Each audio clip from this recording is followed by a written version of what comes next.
ನೋಡಿ, ತಾತ ಮುತ್ತಾತನ ಕಾಲದಲ್ಲಿ ಹೇಳ್ತಾ ಇದ್ರು, ನಂಬಿ ಕೆಟ್ಟವರಿಲ್ಲ ಮಗು ಅಂತ. ಆದರೆ ಈಗ ನಂಬಿ ಕೆಟ್ಟವರೇ ಹೆಚ್ಚು. ಅದರಲ್ಲೂ ಬೆಂಗಳೂರಿನಲ್ಲಿ ಹೇಳಬೇಕಾ, ದಿನಕ್ಕೊಂದರಂತೆ ಮೋಸದ ಪ್ರಕರಣಗಳು ಆಗ್ತಾನೆ ಇರ್ತವೆ.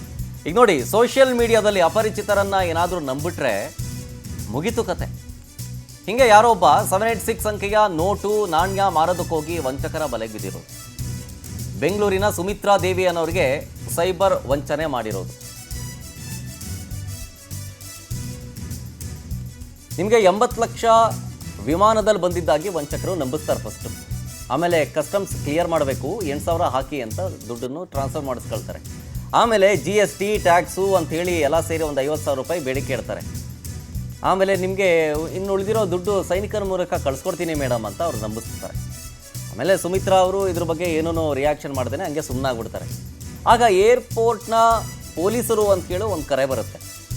ತಕ್ಷಣ ನೀವು 50,000 ರೂಪಾಯಿ ಕಟ್ಟಬೇಕು, ಕಟ್ಟಲಿಲ್ಲ ಅಂತಂದರೆ ಅರೆಸ್ಟ್ ಮಾಡಬೇಕಾಗುತ್ತೆ ನಿಮ್ಮನ್ನು ಅಂತ ಹೆದರಿಸ್ಬಿಡ್ತಾರೆ. ಪಾಪ ಅವರು ಸುಮಿತ್ರಾ ಅವರು ಭಯ ಪಟ್ಕೊಂಡು 50,000 ಟ್ರಾನ್ಸ್ಫರು ಮಾಡಿಬಿಡ್ತಾರೆ.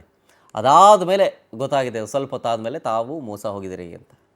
ಯಾವುದೇ ಇದಕ್ಕೆ ಬಂದ್ರೂ, ಕಾಲ್ ಬ್ಯಾಕ್ ಮಾಡಿದ್ರು ಸ್ವಿಚ್ ಆಫ್ ಬಂದಾಗ ತಾವು ಮೋಸ ಹೋಗಿದ್ದೀವಿ ಅಂತ ಗೊತ್ತಾಗಿ ಬಾಣಸವಾಡಿ ಠಾಣೆಗೆ ಹೋಗಿ ಸೈಬರ್ ವಂಚಕರ ವಿರುದ್ಧ ಕಂಪ್ಲೇಂಟ್ ಕೊಟ್ಟಿದ್ದಾರೆ ಈಗ.